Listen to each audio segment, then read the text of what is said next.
మన సబ్‌స్క్రైబర్ ఇన్‌స్టాగ్రామ్‌లో నాకు ఒక మెసేజ్ అయితే చేశారు. ఒక 3 వీక్స్ నుంచి డైలాగ్ మీద చేయమని అన్నారు.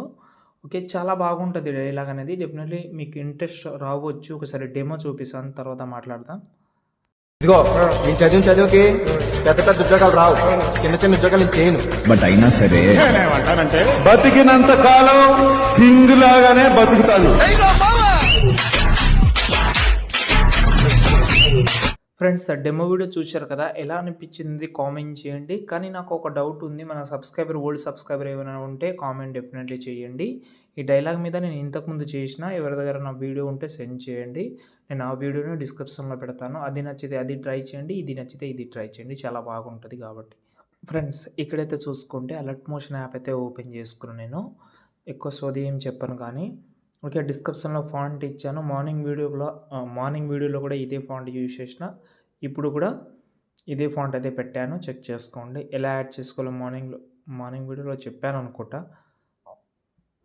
చూడండి తెలుస్తుంది మీకు. ఓకేనా. ఇప్పుడు నేనైతే ఒకటే ప్రాజెక్ట్ ఇచ్చాను కాబట్టి యూజ్ చేయండి. ఓకే. ఇప్పుడు మనమైతే లిరిక్స్ అయితే ఉంది. ఇలాగే మీకు కావాలంటే ఇలా ట్రై చేసుకోవచ్చు. కానీ ఇలా చేయకండి. ఎందుకంటే మనం రెగ్యులర్‌గా సేమ్ ఇలాగే లిరికల్ పెట్టడం, ఎండింగ్‌లో ఫోటో రావడం ఇది కామన్‌గా అయిపోయింది. మనం ఫోటో యాడ్ చేద్దాం. నేను మీకు డిస్క్రిప్షన్‌లో 2 ఫోటోస్ ఇచ్చాను. అవి మాస్క్‌తో ఉన్న ఫోటోస్ అయితే ఉంటది. చాలా బాగుంటది. ట్రై చేయండి. ఈ ఫోటో అయినా మీ ఫోటోకి మ్యాచింగ్ కాకపోతే మీ ఫోటోస్ ట్రై చేసుకోవచ్చు. ఓకే. మీకు బాగా నచ్చిందని అనుకుంటే ఈ ఫోటోస్ ట్రై చేయండి. లేకపోతే మీ ఫోటోస్ ఉంటే అవి ట్రై చేయండి. చాలా హ్యాపీ. ఓకే. ఎఫెక్ట్ ఆప్షన్‌కెళ్ళి యాడ్ ఎఫెక్ట్‌లోకి వెళ్ళి first of all vignette add చేసుకున్నా. ఈ విగ్నెట్‌ని సైజ్ అయితే తక్కువ చేస్తున్నాను ఇలా. ఓకే. ఫెదర్ మాక్సిమం పెడదాం. పంచ్ అవుట్ ఏదైతే ఉందో దాన్ని ఆన్ చేసుకుందాం. ఇలాగైతే కొంచెం సైజ్ తక్కువ చేసి ఎఫెక్ట్ ఆప్షన్‌కి యాడ్ ఎఫెక్ట్‌లోకి వెళ్ళి సాచురేషన్ యాడ్ చేసి బ్లాక్ అండ్ వైట్‌లో పెట్టేస్తున్నా. మళ్ళీ ఎఫెక్ట్ ఆప్షన్‌లోకి వెళ్ళి యాడ్ ఎఫెక్ట్‌లోకి వెళ్ళి ఇక్కడ మనకు మూవ్ అండ్ ట్రాన్స్‌లోకి వెళ్ళి ఇక్కడ మనకు ర్యాండమ్ యానిమేషన్ అని ఒకటి ఉంటుంది. ఇక్కడ మనకు టూ మార్చ్ ఉంది కదా! దాన్ని సెలెక్ట్ చేసుకోండి. దీన్ని ఓపెన్ చేసి 50 ఉంటుంది. ఒక 7 చేసుకోండి చాలు. ఇప్పుడు చూడండి ఎఫెక్ట్ అయితే ఇలాగైతే వస్తుంది.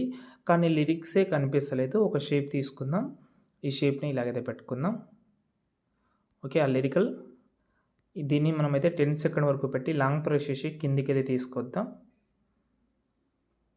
ఓకే. దీనైతే బ్లాక్ కలర్‌గా అయితే కన్వర్ట్ చేద్దాం.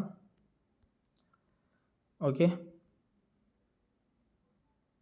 ఒపాసిటీ 64 చాలు. ఇప్పుడు చూడండి సూపర్ కనిపిస్తుంది. చాలా బాగా అనిపించింది. ఓకే. ఇప్పుడు మీ యొక్క ఫోటో చేంజ్ చేసుకోవచ్చు. చాలా సింపుల్ మెథడ్ ఇక్కడ నుంచి. కానీ ఏందంటే మ్యాక్సిమం నేను మీ దగ్గర కొంచెం ఎక్కువ ఫోటోస్ ఉంటే ఎక్కువ ఫోటోస్ ట్రై చేయండి. చాలా బాగుంటది. లేదు మాకు ఒకటే ఫోటో ఉందని అనుకుంటే ట్రై చేసుకోవచ్చు. నేను చేసింది ఒకటే ఫోటోది. కానీ మీ దగ్గర చాలామంది దగ్గర ఫోటోగ్రఫీ దగ్గర చాలా ఫోటోస్ ఉంటది. అవి ట్రై చేసుకోవచ్చు. ఫోటో సెలెక్ట్ చేసుకోవడం కలర్ అండ్ ఫిల్‌లోకి వెళ్ళి మీకు ఆల్రెడీ తెలిసిందే. మీ యొక్క ఫోటోని చేంజ్ చేసుకోండి. మీకు మంచి ఫోటోస్ ఏమైనా ఉంటే అవి వన్ బై వన్ ఏదైతే ఉంటుందో అవి చేంజ్ చేసుకోండి. ఇక్కడ మనకు గ్రూప్స్ ఉంటది. ఈ గ్రూప్‌లో కూడా సేమ్ ఫోటో సెలెక్ట్ చేసి చేంజ్ చేసుకోవచ్చు అంతే. ఇంకేమైనా డౌట్ ఉంటే కామెంట్ చేయొచ్చు మీరు. చాలా బాగుంటది వీడియో అనేది. ఓకే. ఇంతే. ఈ వీడియోని మీరు ఎక్స్‌పోర్ట్ చేసుకోండి. జై హింద్.